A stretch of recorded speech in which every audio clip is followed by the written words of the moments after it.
Hello, I'm Anastasia. my name is Evgeny.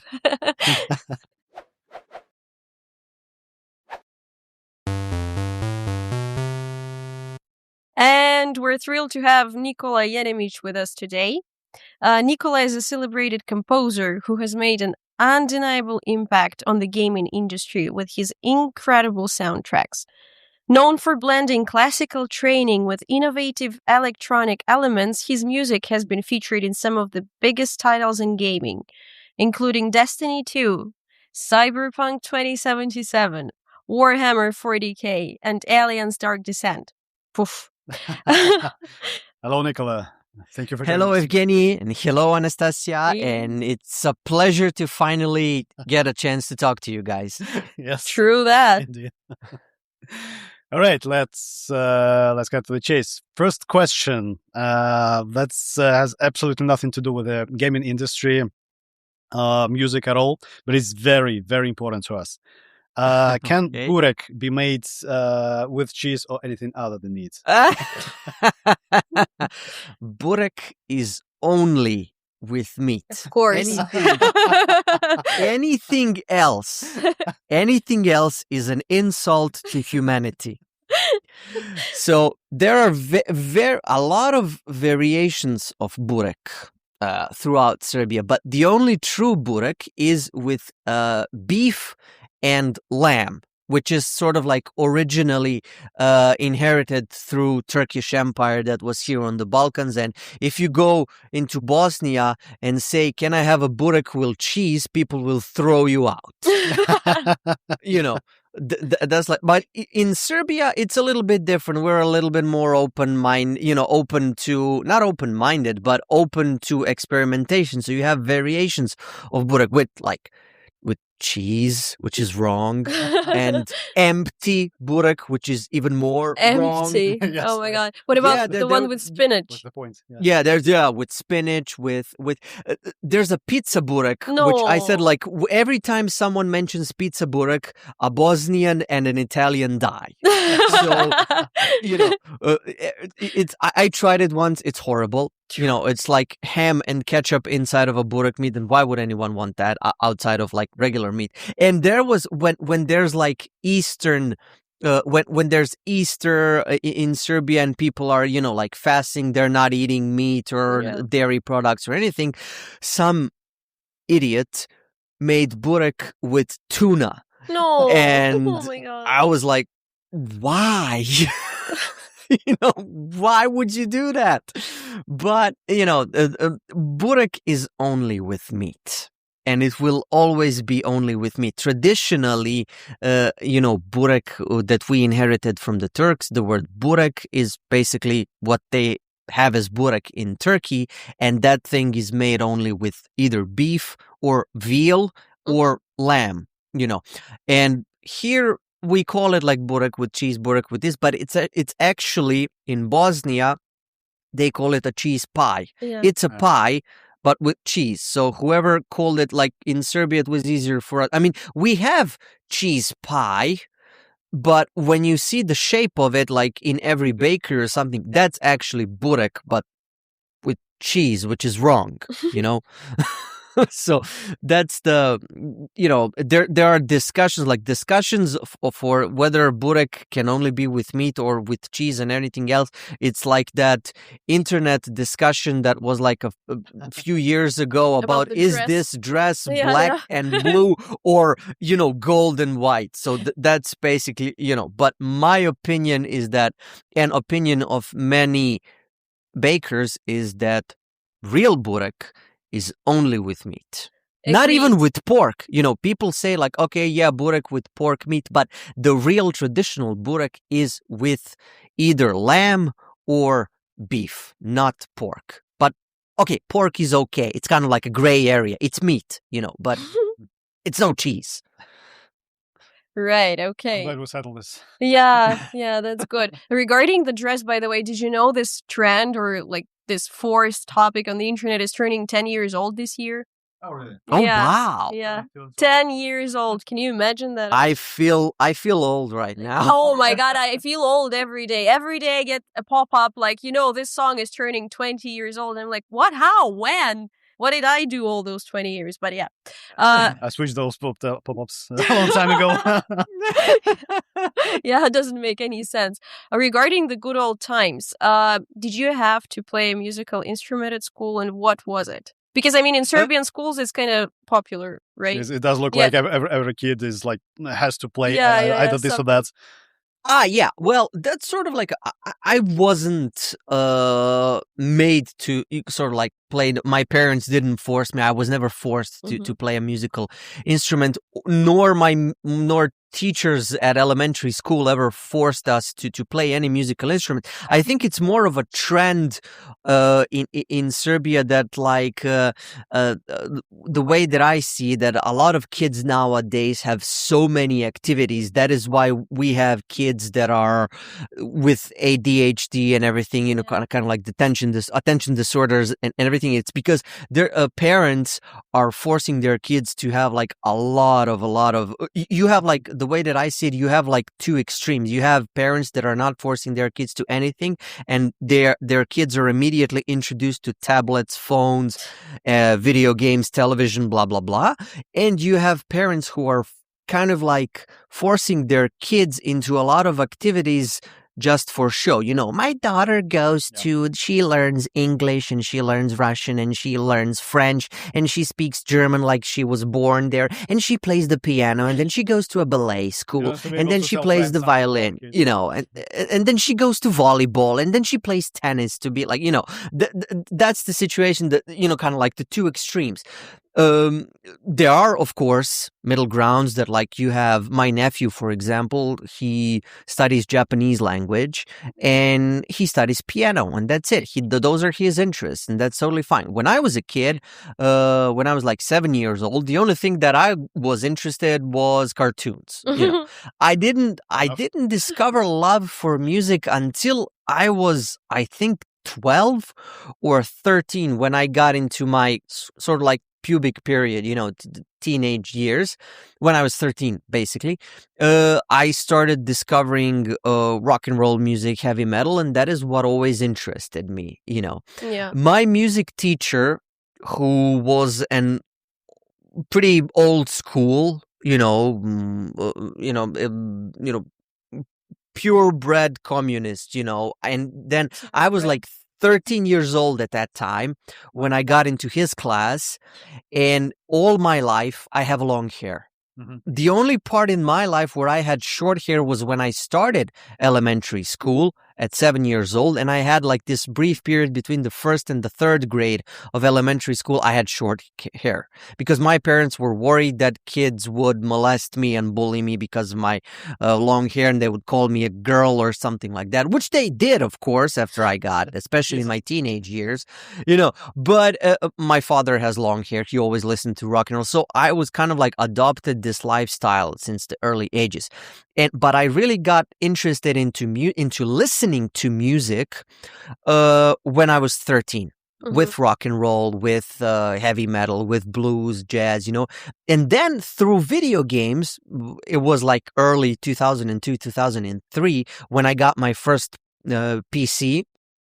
The first video game that I played on PC was Diablo, the first Diablo by Blizzard. Okay. That is my first PC master race, game. But before that, I played Nintendo, I played Sega, I played Sony, and whatever, at my friends' houses, because I never owned a console until I was 27. So my parents didn't want to buy me one, So I bought my first Xbox when I was 27.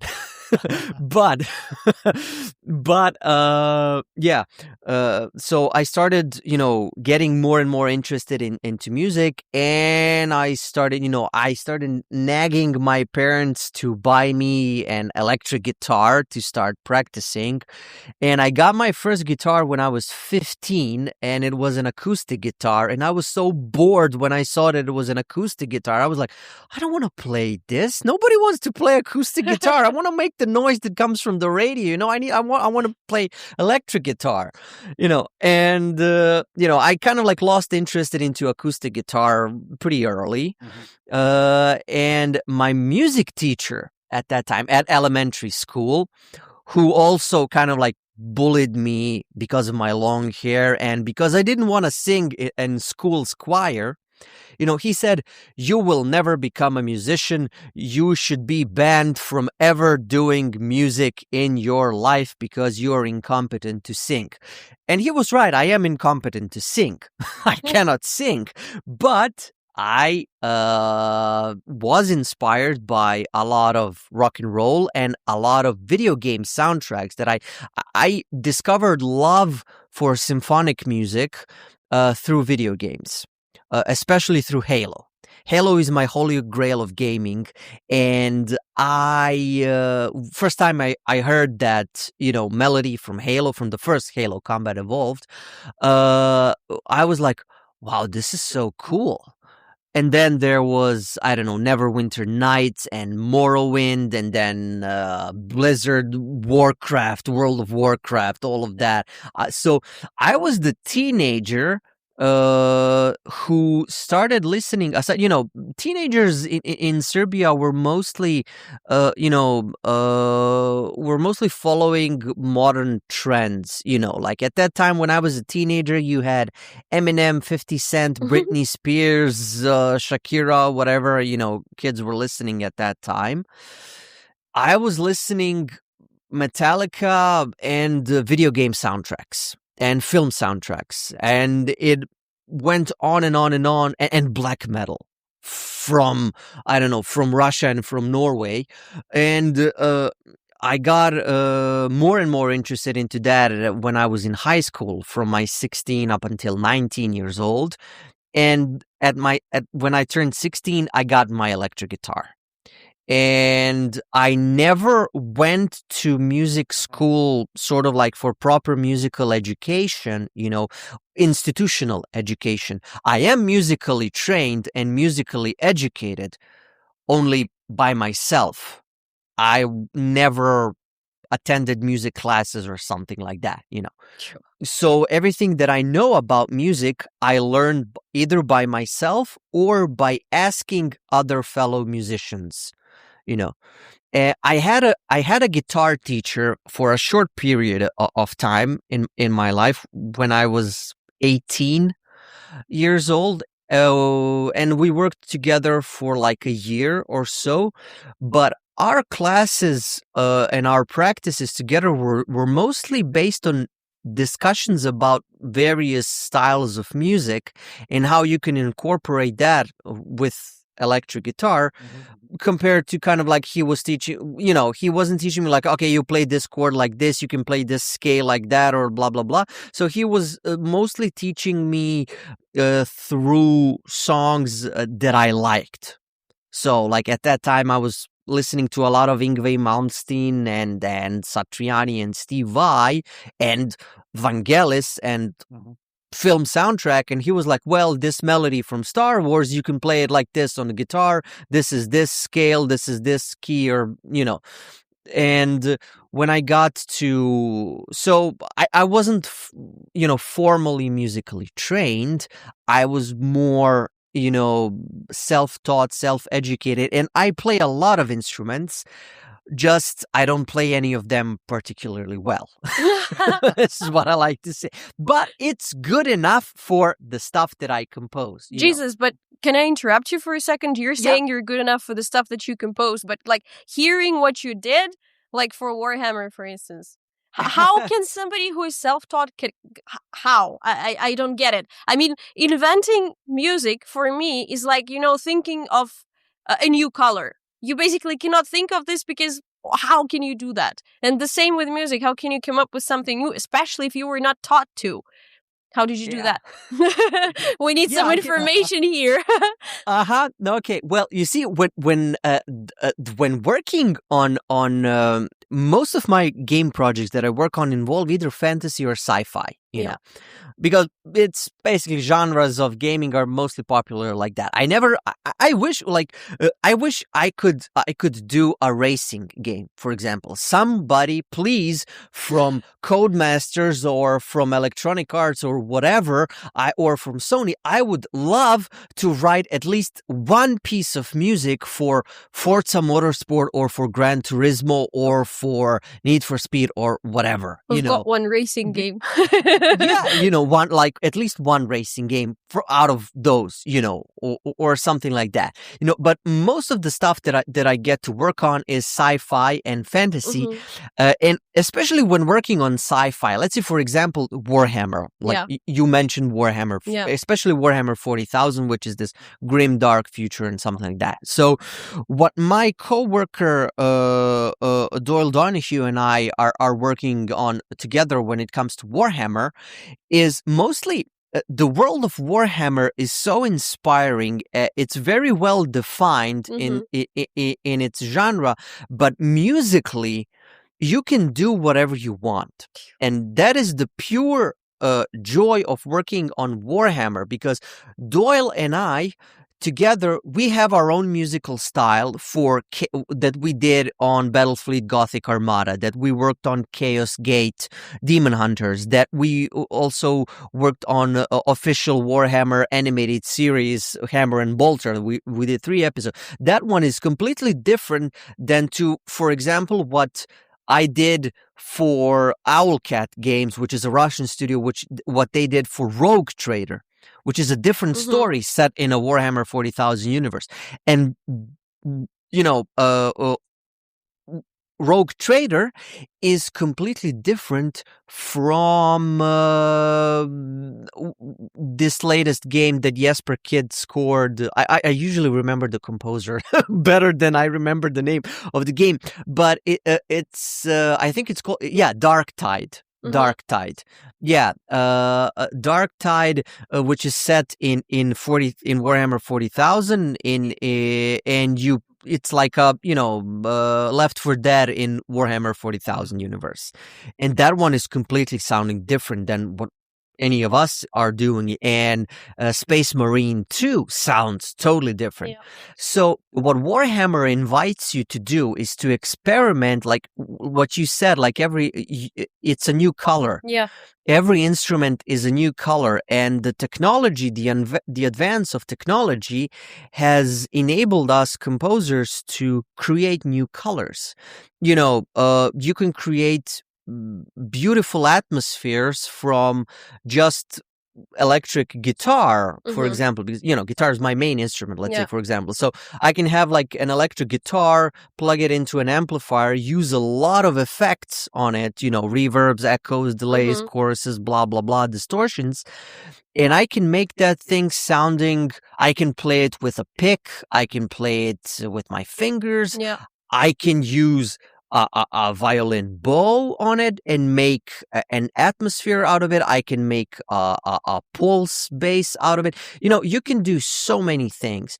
And it's just this is why I love working on sci-fi, especially with synthesizers and electronic elements, is because when you're composing, you're thinking about textures. You're not thinking that much about, of course, you think about it musically, about harmony, about counterpoint, about melody. It needs to have a clear, defined melody and harmony. But you are more into experimenting with otherworldly sounds that you can create. There was this project that I think in one of the episodes of Hammer and Bolter that I did with Doyle, there was this atmospheric drone that was in this scary scene.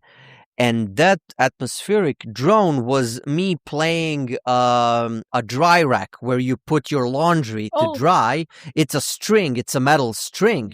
If tightened enough, it can produce a sound. So if you put enough resin on it, so you can play it with a violin bow. And you have to record it with a very specific microphone, in order for it to make this type of sound. Yeah. It's completely atonal. It doesn't have a tone. It doesn't have a specific note. It's more like noise. But if you digitally process it and do something with it in a computer, you can make beautiful or horrible things with it. Mhm. Speaking of Warhammer, it's mostly horrible things because the world itself is filled of horrible things Yeah. that will everything can and will kill you given the chance. That's the world of Warhammer. Yeah. Exactly. We know that you also write music for films, not Mhm. only for games. Well, the question is, how does the process of writing music for films differ from writing music for games? Yeah, good question. So the music for films, when the way that I approach music for films is mostly, film is a linear media. You can treat it as a cut, like any cut scene in a video game. Yeah. Can also be treated as a short film. So you are limited to what's going on in the scene, and you're limited to the scene timeline. So every time so when you compose a piece of music for this scene, you can rewind it, play it back again and again and again. It will always go the same way. Mhm. When working for a video game, especially if we're talking about complex interactive music systems that are implemented with Wise or Fmod or whatever. So basically, the way that you approach composing a video game, especially, as I said, these interactive music systems that are complex, you are basically, you're not limited with picture. You have this unlimited playground that gets to be controlled by the interactions of player with the world of the game, and you need to compose music for various situations, and they all need to play in an infinite loop and switch between one another seamlessly. So the way that I would compare it to film is that music for film is very linear. Music is sort of like working for the film, whereas music for the game has this unlimited amount of playback, which is controlled by the player, and you're basically composing it as small pieces of music that can be stacked on one another. Mhm. The way that I like to call it in short terms, music for video games is a musical box of Legos that you get to assemble for a video game, that the game's engine assembles them for you. You just put it in there, you give commands to audio middleware what it needs to do, and then audio middleware picks up the command from the game engine itself. And that is like for example, there are cues of music in film that can be 10 minutes long. Average piece of music in a video game is 3 minutes long, but if you divide it into these building blocks, into these segments in various layers, you can create 1 hour of music playback with just those 3 minutes of various layers, and it will never sound the same. It all depends, and it will playback. It will last as long as the player is interacting in a way that it needs to interact. Yeah. So if you're exploring a magical forest, you need 3 minutes of music for this magical forest, but it needs to loop back and switch from segment to segment so that the players don't recognize that it's looping. So if somebody stays in this forest for like 1 hour, you need to have 1 hour of this music playback that will never be boring. And it's the same for combat music, especially for combat music. Like you can end combat very shortly in like 30 seconds, or if it's a boss fight, it can last for like 30 minutes. If you're playing Dark Souls, it can last between 1 second to 60 minutes, depending on your skill, Yeah. Like I know that's with FTL, for example, Faster Than Light, a game of 2012. they had two tracks for each situation. For example, if nothing is happening, if you're just exploring the space, well, it's basically the game about space and space fights and so on. So if everything is kind of quiet, then the musical theme is playing like in a very quiet mode.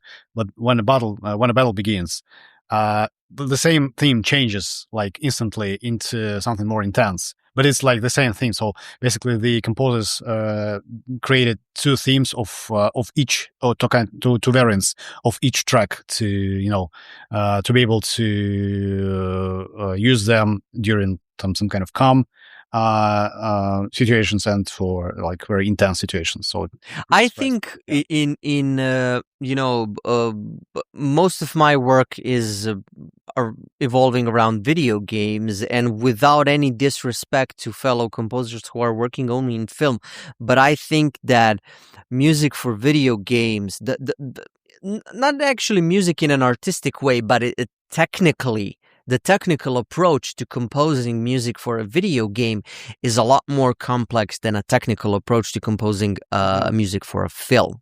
With all due respect to film composers and everything, I know I will get trashed probably in comments in the future, but yeah, because when you're composing music for film, I mean, it's just the way that I see it, the way that I approach it. When I'm composing a music for a film, I have this instrumental template that I'm using for composing, and it's like composing music from left to right. It has this length that you need to fill in, but when you're composing for video game, you're composing from left to right and from top to bottom. So basically, you can start with one instrument in an ambient setting, and then it can get introduced. You introduced like if it has like there was this game called Stray Blade that I worked on 2 years ago. The studio is Point Blank Games, and it was published by 505 Games. It's an epic fantasy action RPG. It looks very colorful, very friendly, very inviting, but the combat is very, very difficult, like you would have it in a Souls-like game. But here's the thing.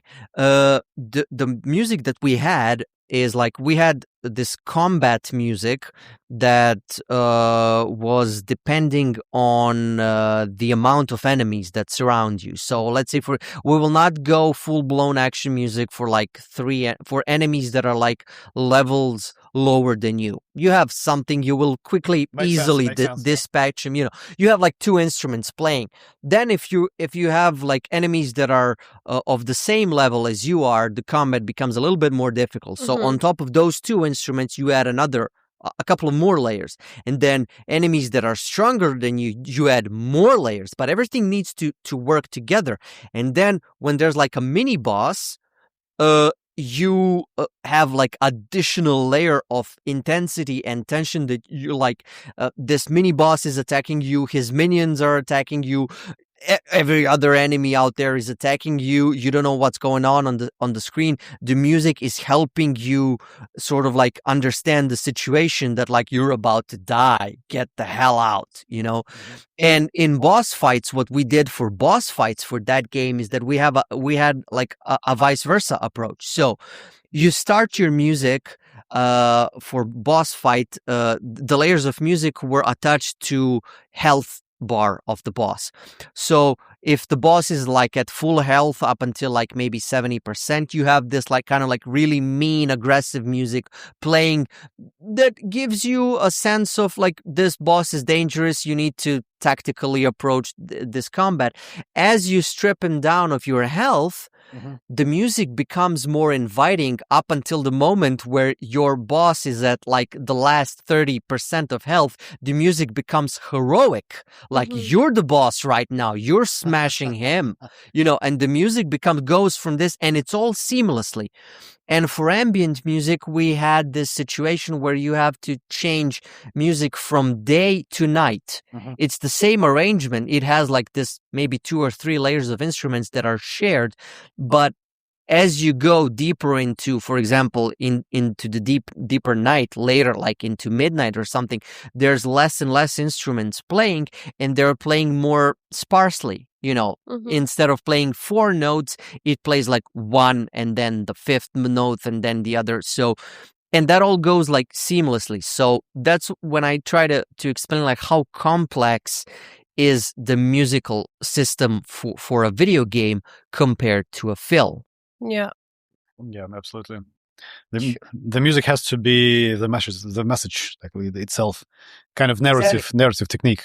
Yeah, exactly. And a lot of games have become, I mostly get attached to video games not because of the gameplay, but mostly because of the music and the story. There are some games that I played that don't have a very, inviting gameplay. They're not particularly, interesting to me to play. Yes. But the story is very good. And that is the reason why I play video games. I approach video games as I would approach reading a fantasy book or something like that, or as I would approach watching a movie. I'm a storyteller with my music, and I love telling stories, and I love listening to stories.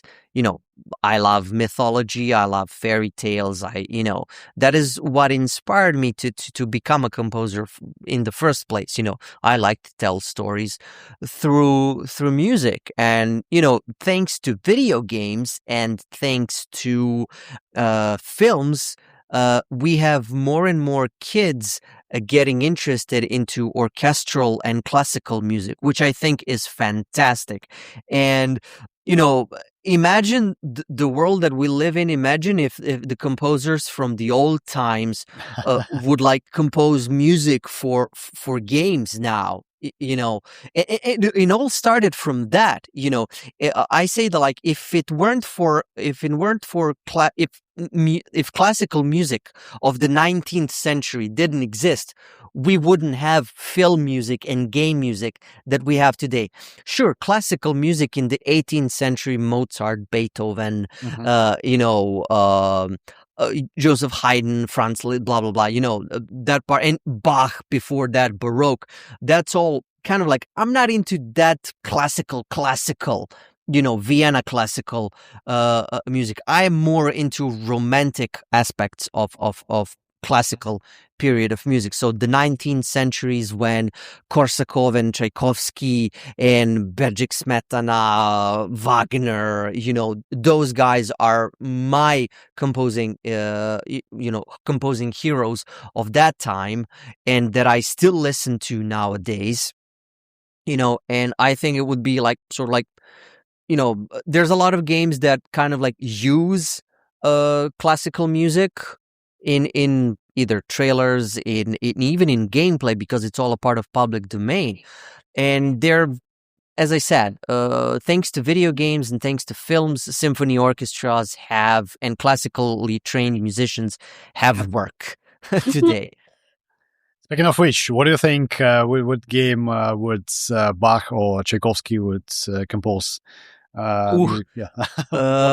Okay, Bach. Let's say Bach, for example. Bach would compose something definitely Japanese.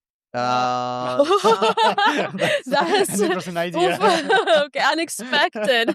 And yeah, Bach would definitely, Bach's music would definitely be used in some kind of like a Japanese Dark Souls game. Okay. It would be kind of like, Bach's music would be in like, I don't know, Castlevania, something like that. It's always like, it sounds like, it sounds like Bach, Castlevania, something like that. Or Dark Souls, Mm-hmm. in a calmer way, Dark Souls. Wagner would be definitely the best for like Dark Souls and for all of these fantasy types of games, Richard Wagner. Tchaikovsky and Korsakov, for example, those are my two favorite composers anyway. I remember when I was working, there was this video game that I had to that I was working on, and they were kind of like sending me examples of Korsakov's Scheherazade and the city of Kitej and, you know, something like that. And maybe Korsakov would definitely compose something that some action adventure for PlayStation Studios. Korsakov would be for something like God of War, Uncharted. You know, that is the way that I see it. You know, that is Korsakov for me. Big storytelling, Dragon Age, Skyrim, you know, Elder Scrolls, that type of stuff. That would be Korsakov, you know, definitely. Tchaikovsky would be an interesting would be very popular among indie developers, the way that I see it. You know, Shelkunshik or something like that, you know, the Nutcracker. Yeah. I always think about, you know, like for those cute little 2D artsy indie games, you know, that is where I see like Tchaikovsky's music would be very, very good.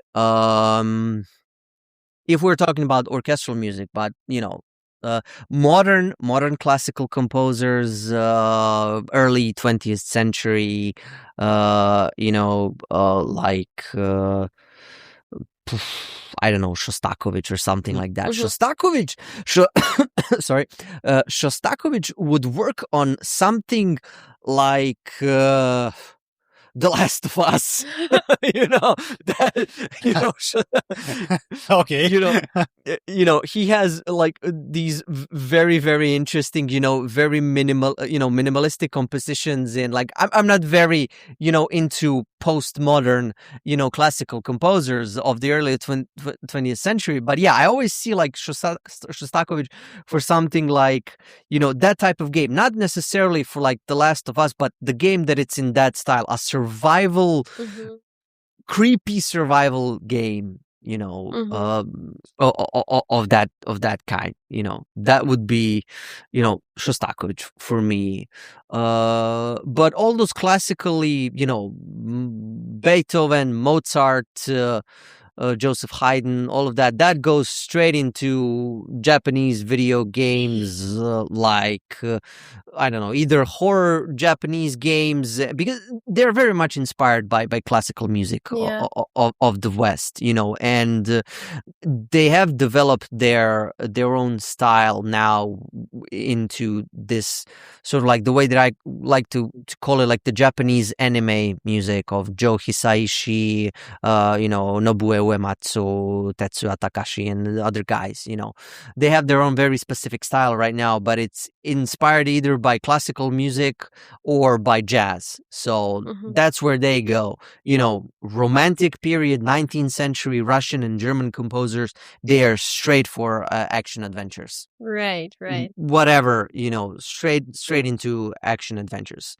Oh, thank you for a very specific answer. Yeah, extraordinary specific, but that's a lot cool. to think of. Yeah. Do you think artificial intelligence would be able to be like? So we have a prompt, right? Can you, for instance, create music for, I don't know, whatever game made by or in a style of Beethoven or Bach or whatever? Do you think AI would be able to do that? And what's your take on AI in general? Do you think AI can take over, or what is it going to be like? It will never be able to take over, because the way that it will never be able to take over visual arts. Yeah. You know, it can evolve into something. The way that I see it is that it's becoming something very, very popular. Yeah. But it will never replace actual, you know, human beings. It will never. That is why it's called artificial intelligence. It's something artificially, you know, created. You can put an artificial plastic tomato in your garden, but you won't be able to eat it and enjoy it. You know, the same way that you won't be able to, the music, I know the music industry, I'm following these news, the music industry is freaking out Of course. when it comes to artificial Same as intelligence. artists, same as linguists nowadays. Oh my god. Yeah, That's pretty much everyone. Especially when it comes to this production music Yeah. for television, Mhm. where now you have, music for television that's generated by AI for like documentaries, blah, blah, blah, blah, blah. But still, all of these, let's call them, without any disrespect to smaller, studios, but all the serious television productions like BBC, National Geographic, Discovery, History Channel, Viasat, whatever you have, all of these, documentaries, television specials, they will always have actual humans writing music for the same way that the filmmakers will hire actual composers. Artificial intelligence can create music. You can do a prompt like, make me a music inspired in the style of Hans Zimmer's Inception and whatever, and it will make it. Sure. Divided into stems, into separate instruments. Sure, it can do that. But you will not be able to synchronize it to picture. The same way that you cannot create a complex musical system with the use of AI. Sure, AI can help you in, for example, it can help you in make me an inspiration. For example, I need a piece of music that is inspired by Bear McCreary's work for Sony's God of War game. And it gives me, you type it into a prompt, it gives me examples. Okay. First problem is this music is already owned by the company that owns the AI that generated it. So immediate, if you put it in a video game, you are getting an immediate copyright claim. Yeah. And the problem for video games is that every asset of the video game is owned by the studio who developed it. True. So any music that I create for the video game after I finish it is owned by my client, the developer that of course, I have royalties from that music if the music is being performed and played somewhere and everything, and I get some royalties, mechanical rights from soundtrack sales or whatever. That's true. But I was hired to create an asset for a video game, the same way that a 2D artist is hired to create a concept artwork for the same game. So that's where the problem starts with AI generated music inside a video game. The same way goes for films. You can put this piece of music generated into a video game, but you have to pay royalties for it. You have to acknowledge the copyrighted material that you use. It's like you have to pay the license for using it. And any AAA game developer will not allow itself to have, not even indies, people want to, when a studio works, they want to have their own assets saved, stored in their databases. Right. So that's a technical, issue that I think why AI will never be able to replace actual composers. And I've listened to AI generated. It sounds great. Soulless. But it sounds soulless. It's like a randomized piece of information. Like when you're seeing it, where it can take over. And the way that I see it, why it was created, is that there's a lot of content creators on social networks who don't want to pay royalties and who don't want to pay licenses for music for their video reels, who don't want to hire voice actors for narrating their videos, and they resolve to AI. When Canva was introduced, everybody in like artist industry, they freak out. Well, nobody will hire me anymore because now every dummy can, go and pay a subscription service to Canva, and you can create something that's free. Okay, so yeah, sure, you can do that, but nowadays you have actual artists who are using Canva for, doing minor things, creating stuff, using their own, kind of like implementing it into their own work, So like it's a tool for artists, not a replacement of artists. Like enhancing it for their own art. And the way that I introduce artificial intelligence in my own music is that I don't, for example, usually developers give me examples of actual composed music from real live people, organic music, no GMO and stuff like that.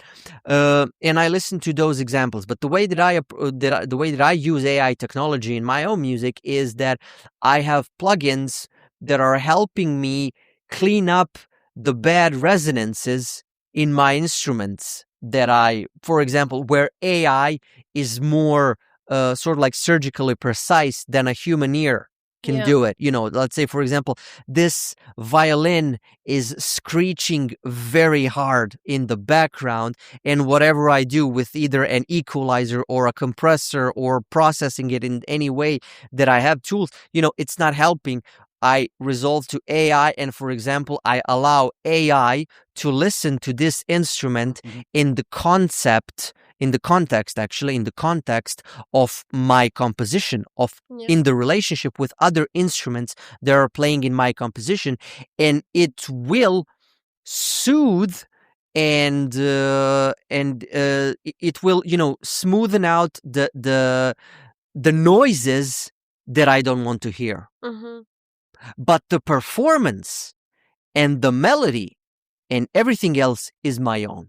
Yeah. So it's only and it will not even replace audio engineers in that way. So I graduated as an audio engineer. So, that is why I wanted to study audio engineering, so I can have technical knowledge on how I should record and mix and process my music to be commercially acceptable and sounding. So that's and even the most successful audio engineers are using artificial intelligence in that way specifically to tweak some issues in sound, but in order to use that, you have to have trained knowledge, and you have to have understanding of music, of audio technologies, of everything. So it's not going to let's say, for example, a producer from a film studio or from a game studio, he wants to have like music, and he knows what he wants. He types a prompt and he puts it into his film, and it's like, yeah, but it's not working. Of course it's not working because it wasn't tailored for your film.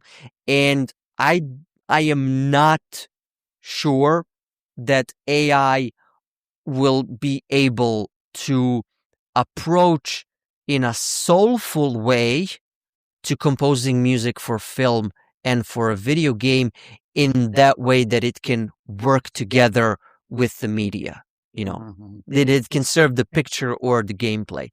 As a music piece for itself, yes, you have a lot of lo-fi AI generated ambient background music or EDM or hip hop and even artificial vocals and stuff like that, but you can still hear glitches to it.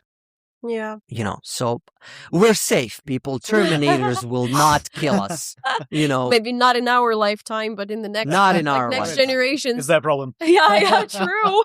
Yeah, it's their problem. Let them find John Connor of their own. And, it's like, we're all good. Okay, good. But I don't think, not even in the next generation, when sampling industry started out in early 2000, like virtual symphony orchestras, virtual, instruments, everything that I'm using in my day-to-day work, people were like, oh my God, symphony orchestras are going to lose their job. No, what came to happen is that thanks to these sampled orchestral instruments, people understand the meaning and the importance of live symphony orchestra. Otherwise, Hollywood and Netflix and other production companies wouldn't, resolve to recording live musicians at Abbey Road, at Air Studios, at Sony, at whatever.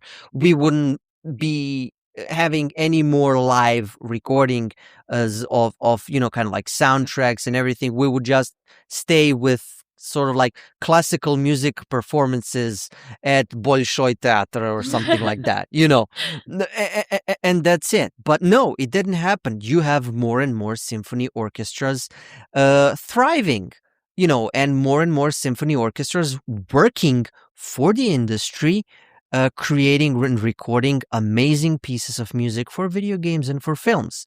And composers, what this basically serves for is that you give an actual demonstration of how music will sound when it's recorded for a film. Yeah.